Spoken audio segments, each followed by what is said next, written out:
Assalamualaikum warahmatullahi wabarakatuh. Saya Nuril Wulandari.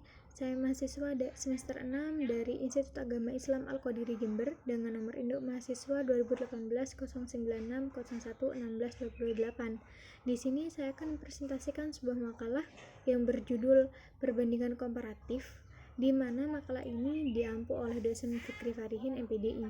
Baik, di sini saya akan memulai presentasinya tentang pendidikan komparatif.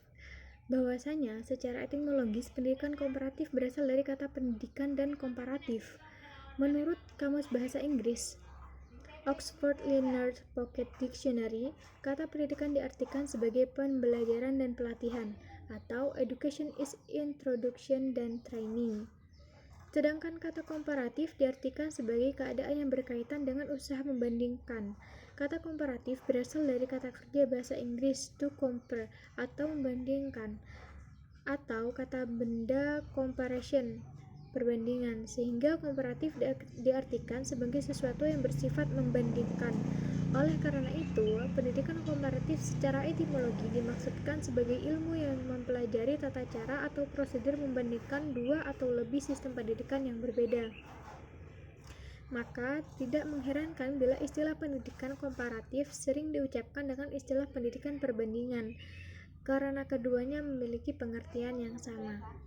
Istilah lain selain pendidikan perbandingan adalah perbandingan pendidikan. Kedua istilah ini sering dicampur adukan satu sama lain, sehingga banyak orang yang mengartikan sama antara keduanya. Padahal sebenarnya kedua istilah ini memiliki arti berbeda.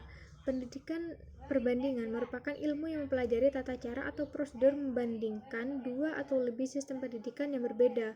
Sedangkan perbandingan pendidikan adalah kegiatan membandingkan dua atau lebih sistem pendidikan yang berbeda. Dengan kata lain, pendidikan perbandingan lebih menekankan pada sisi akademis, yaitu ilmu membandingkannya. Sedangkan perbandingan pendidikan lebih menekankan pada sisi praktis, yaitu kegiatan dalam membandingkan. Selain secara etimologis, adalah pemaknaan secara terminologis, yaitu pemaknaan secara utuh tentang aneka konsep. Pemaknaan secara etimologis biasanya kita rujuk dari pendapat ahli. Pendidikan komparatif dipahami oleh para ahli secara beragam sesuai pemahaman kontekstual masing-masing. Beragamnya pemahaman para ahli terdapat pendidikan komparatif adalah sejalan dengan dinamika perkembangan historis. Kemunculan ilmu ini mengingatkan perkembangan ilmu ini sudah berlangsung lebih dari 2 abad lamanya. Sejak dirintis oleh Antoine Julian Depars pada tahun 1817, bahkan sebelumnya telah ada meskipun dilakukan dengan cara yang berkurang sistematis. Dan secara historis, pendidikan komparatif sebagai suatu studi telah memiliki sejarah yang amat panjang. Menurut William W. Brickman dalam Postlethwaite 1988 disebutkan bahwa umat manusia telah saling menukar informasi tentang pendidikan sudah berlangsung sejak zaman kuno, yaitu sejak zaman antar bangsa di dunia ini saling berinteraksi dan melakukan kontak sosial atau social contact dalam suatu wabah yang disebut perdagangan, peperangan, dan misi keagamaan. I.L. Kandel dalam bukunya Comparative Education yang mengartikan pendidikan komparatif sebagai studi tentang teori dan praktek pendidikan pada waktu sekarang yang bermacam-macam latar belakang dan merupakan kelanjutan dari sejarah pendidikan. William Brickman 1954. Dan komparatif juga memiliki kedudukan. Pendidikan komparatif juga memiliki kedudukan sebagai salah satu ilmu fondasi yang memperkokoh bangunan ilmu pendidikan. Sebagai ilmu fondasi pendidikan, komparatif dapat memberikan kontribusi kepada ilmu pendidikan berupa hasil temuan studi perbandingan antara sistem pendidikan baik dalam satu negara maupun antar negara.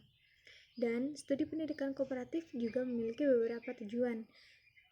Sebagian bagian dari sejarah pendidikan, realitasnya, studi pendidikan komparatif mengkaji aneka sistem pendidikan di berbagai negara pada era dewasa ini. Sejarah pendidikan mengkaji aneka sistem pendidikan pada era masa lampau. Lagi pula, sejarah pendidikan atau History of Education telah diakui sebagai ilmu yang mapan sebagaimana disiplin ilmu lain seperti sosiologi pendidikan, antropologi pendidikan, psikologi pendidikan, politik pendidikan, dan filsafat pendidikan. Dan studi pendidikan komparatif juga memiliki cakupan. Yang pertama, pada studi area, studi ini diarahkan pada suatu wilayah tertentu yang berusaha mempelajari sistem pendidikan dengan memperhatikan konteks ekonomi, sosial, politik, dan budayanya. Satu area dapat mencakup satu negara atau beberapa negara yang menjadi sasaran studi. Yang kedua, studi tematik. Studi tematik ini lebih diarahkan kepada pengkajian terhadap tema-tema tertentu dalam pendidikan, misalnya tema manajemen kelembagaan sekolah, pembaharuan kurikulum, dan lain-lain sebagainya. Itu saja presentasi dari saya pribadi, saya Nurul Wulandari. Sekian dari saya. Wassalamualaikum warahmatullahi wabarakatuh.